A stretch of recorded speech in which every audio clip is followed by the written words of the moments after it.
So hello everyone, आज का ये वीडियो बड़ा ही इंटरेस्टिंग होने वाला है क्योंकि आज की एडवांस इंग्लिश स्ट्रक्चर 1099 की लेसन में यहाँ पे हम लोग कुछ नए नए सेंटेंसेस सीखने वाले हैं। गाइस, यहाँ पे स्क्रीन पे आपको सेंटेंस दिख रहा होगा, तो इस तरह का सेंटेंस को ट्रांसलेट करना हम लोग इस वीडियो में आज सीखेंगे। इस तरह के सेंटेंस को ट्रांसलेट कैसे किया जाता है, कौन सा एडवांस स्ट्रक्चर का यूज करना है, सब कुछ इस वीडियो में आपको स्टेप बाय स्टेप बताने वाले हैं। तो वीडियो को आपको कंप्लीट वॉच करना है, जरा भी स्किप नहीं करना है। तो गाइस चलिए सबसे पहले देख लेते हैं सेंटेंसेस क्या क्या है, उसके बाद इसे ट्रांसलेट करना भी सीखेंगे। तो चलिए तो देखते हैं सेंटेंस क्या है।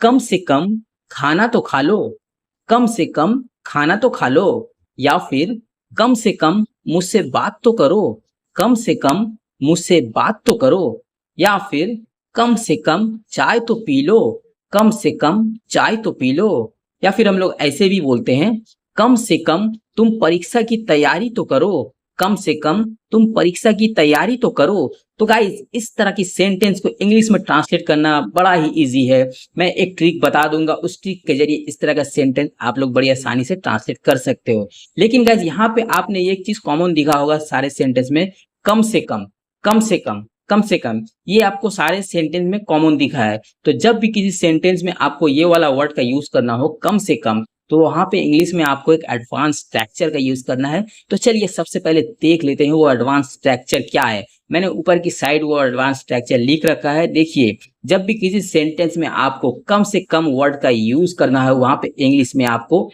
एट लीस्ट का यूज करना है। इंग्लिश में आपको क्या बोलना है? At least, ATLEAST, at least, इसका आपको यूज करना है। कम से कम मतलब एट लीस्ट, ठीक है। तो अब चलिए एट लीस्ट से हम लोग सेंटेंस बनाना सीखते हैं, इसे इंग्लिश में कैसे ट्रांसलेट किया जाता है। तो यहाँ पे नीचे स्क्रीन पे आपको सेंटेंस दिए गई है, इसे ट्रांसलेट करना सीख लेते हैं। देखिए सबसे पहला सेंटेंस है, कम से कम खाना तो खा लो। तो इसे ट्रांसलेट करने के लिए सबसे पहले क्या यूज करना है? कम से कम। कम से कम का इंग्लिश मैंने क्या बताया है? At least. तो यहाँ पे लिख लेते हैं, एट लीस्ट। सबसे पहले लिखना है एट लीस्ट, उसके बाद खाना तो खा लो, जो आपका सेंटेंस है वो लिखना है। तो खाना तो खा लो, इसे इंग्लिश में कैसे बोलेंगे? इसे बोलने के लिए आपको बोलना है ईट, ईट सम फूड। देखिए, कम से कम खाना तो खा लो, at least eat some food, at least eat some food. तो गाइस, ये सेंटेंस का स्ट्रक्चर कुछ इस तरह से होगा। नीचे मैंने यहाँ पे लिख रखा है, देख लीजिए आप। सबसे पहले आपको एट लीस्ट का यूज करना है, उसके बाद जो मेन सेंटेंस रहेगा उसे आपको यूज करना है, ठीक है। इसे आपको ध्यान में रखना है। तो चलिए नेक्स्ट एग्जाम्पल देखते हैं। कम से कम मुझसे बात तो करो, कम से कम मुझसे बात तो करो। तो देखिए, इसे ट्रांसलेट करने के लिए सबसे पहले आपको एट लीस्ट का यूज करना है। तो यहाँ पे लिख लेते हैं, एट लीस्ट। उसके बाद मुझसे बात तो करो। तो मुझसे बात तो करो का इंग्लिश क्या होगा? Talk to me, talk to me. कम से कम मुझसे बात तो करो, at least talk to me, at least talk to me. आपको याद रखना है गाइस, आपको जो मैं बता रहा हूँ आपको अच्छे से समझ लेना है, और मेरे साथ साथ आपको स्पीक भी करना है, तभी आप सही से इंग्लिश बोल पाओगे। चलिए नेक्स्ट एग्जांपल देखते हैं। कम से कम चाय तो पी लो, कम से कम चाय तो पी लो। यहाँ पे भी देखिए सबसे पहले क्या यूज होगा? कम से कम मतलब एट लीस्ट। लिख लेते हैं, एट लीस्ट। उसके बाद चाय तो पी लो। तो इसे इंग्लिश में कैसे बोलेंगे? Have some tea. चाय का इंग्लिश क्या है? Tea, T.